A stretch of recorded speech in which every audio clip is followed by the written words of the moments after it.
Hello everyone, Richter here and welcome back to another Torchlight Infinite video.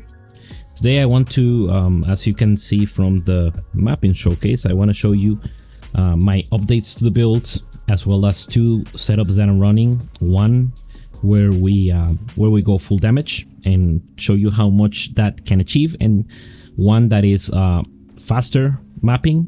As you can see, we're running around with I think 193% increased movement speed, so 62 with this, and 93 if you have Preserver of Eternity, which I do.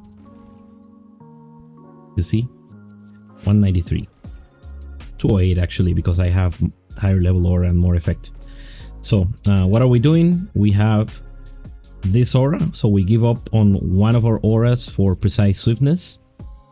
We add safety in numbers, and if you have any of the other increase effect that isn't selfless, then you can add it here for even more movement speed. You can I could give up this candle for another movement speed candle, and then we're doing blink with quick mobility and cooldown reduction. You could do blurry steps, but I found there are certain situations in which you don't really want to walk through stuff. You want to blink away from stuff, especially in the link mechanic where they spawn these like circles that do damage over time. If you walk through them, you probably die. So that's why I prefer to run with blink. And the DPS looks something like this, and this is what I was running in the mapping showcase as well at the start of the video. And we have like 100k survival. It's quite decent. Yeah, so this is the damage that we are working with. I also replaced the memory for a movement speed memory. Of course, you can get a red one here for even more, but I still wanted to keep the +2, and I couldn't afford to get a +2 movement speed red with +2 movement speed red memory. Was too expensive for me. So I just bought this orange for like 250 FE and rolled some offensive mods here to make up for the little bit of damage loss that is 36% minion cast speed. It's not huge, honestly. And let me show you now the full damage setup. We changed quite a bit of things, so I'm gonna go over live rather than just cutting to it, just so you know. So we do precise erosion amplification here instead, still with safety in numbers. Then you would, for instance, let's say if you're gonna map with this, you're gonna keep the movement skill, so I'm not gonna move blink away. And Preserver could be changed for another damage pet. I don't really have any good legendary one. This one is not too great for us, so I just use this guy. So he'll give you some minion damage here, some attack and cast speed, minion life that is useless, and then 7% additional damage. And then 10% when synthetic troops deal double damage, which they will do at some point. So let's look at this, how it looks. Of course, we lose a massive amount of survival by doing this. And the Empower skill, instead of Shadow Shot, which I used to apply Weaken through the support, you can use Haunting Abomination or do something like a double curse, or Machine Army. Machine Army is actually better here. So Machine Army with Elite, cooldown reduction, and Well-Forged Battle.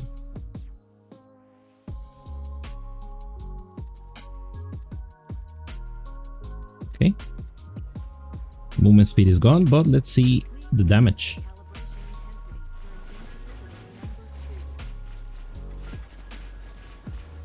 So you can see we're approaching the trillion already with this setup, going from 400-ish to 700, almost 800.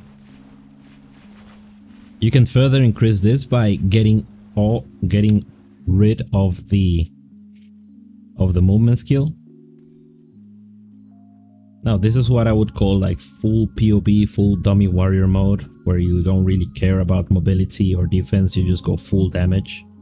This is not the way I like to play the game, honestly, but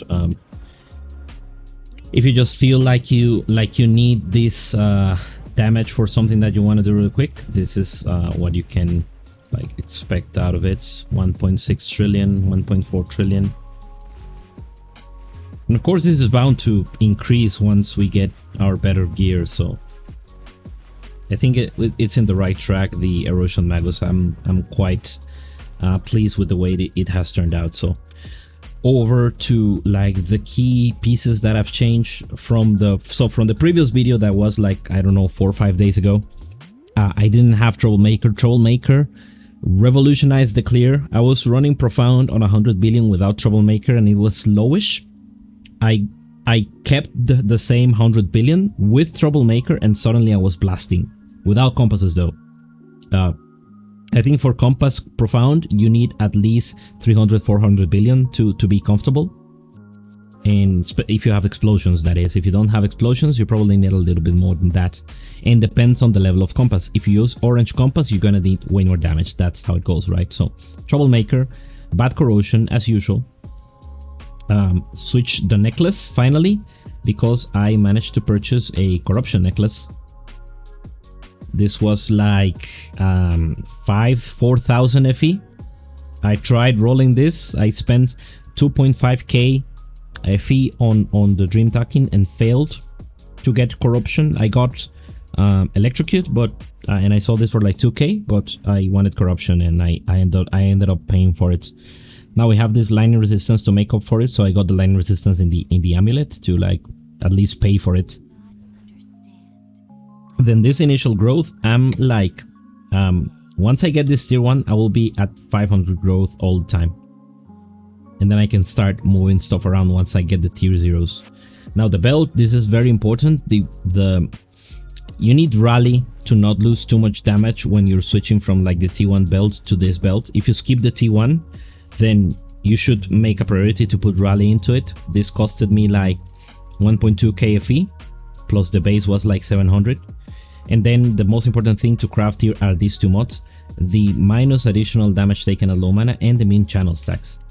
You can see at this point, I can almost drop the candle, and I think I can for sure drop the candle if I T0 that much. So right now, this is my only source of channel stacks. This one has Barrier of Radiance and growth modifier. But with the level of cast speed that we have, they'll still hover. Now this is in the dummy, right? When you're mapping, they will sometimes get out of your reach, and you need faster channeling for them to recover the growth a little bit faster. But you know, you see there was a little bit of damage lost there because of the distance. But in general, I don't think it's the worst to be running with only one channel stacks. I did that for most of the time up until I crafted this belt yesterday. I actually crafted both the belt and the boots yesterday. Actually, these 3 pieces I crafted yesterday, and this ring I just crafted today, a couple of hours ago. This ring replaced the horn ring. The horn ring is very good for a long time. Right now the horn ring is still more damage than this ring, but I like to do offensive and defensive upgrades in tandem. I don't like the build to grow too much in one direction and then lag behind in the other, because I think playing a squishy build feels very bad, especially if you want to do like the 30% quant farming. So the idea here is this double damage is gonna go away once I get tier 0 double damage in the weapons, because that can roll up to 50%. I assume that's still the case. Yeah, 41 to 52, so you need 50 something in one and then like 49 in the other, and you have 100% chance to deal double damage, so you don't need that on the rings. You get pen, and then you get like growth and minion base crit, and that makes up for it. As you can see, our rings are giving us a very good amount of growth out of this one. There's like 100 and something here. The boots deflection is insane, very good to get deflection. And then this convert erosion damage taken to cold damage. That's why I'm running with 0 erosion.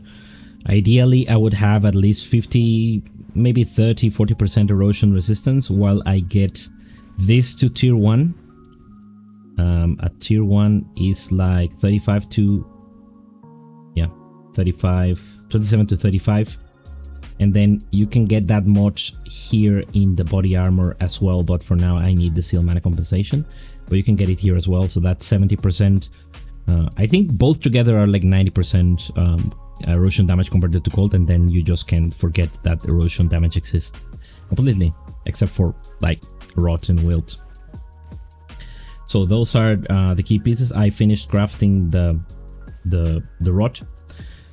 Now you will notice that I have enhanced skill damage here. This is because I decided to test Malady instead of what is the name of this one?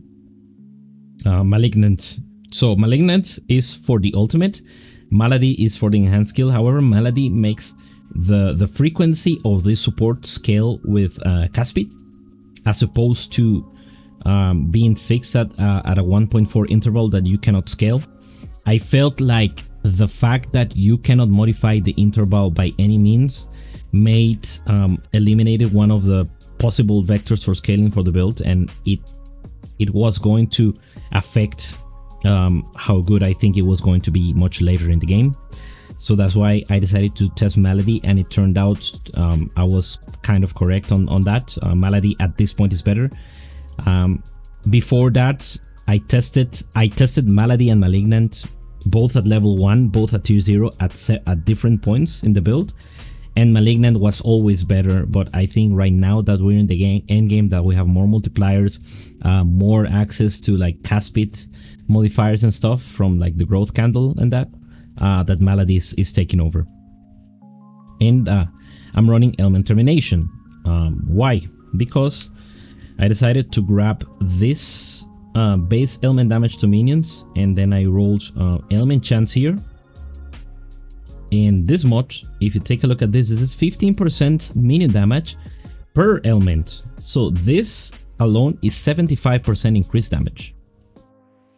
If you compare that to like a +1 is 8% additional. Now again, every 8% additional multiplies against the previous 8% that you're getting from minion levels. So in the long run, once you start getting to like the 40 something, it's better. But for now, 75% increased damage. According to what I had at the moment from the tree and stuff, which is like 300%, it was roughly gaining like 20% additional damage. Of course, the more you get of this mod, the less value it has.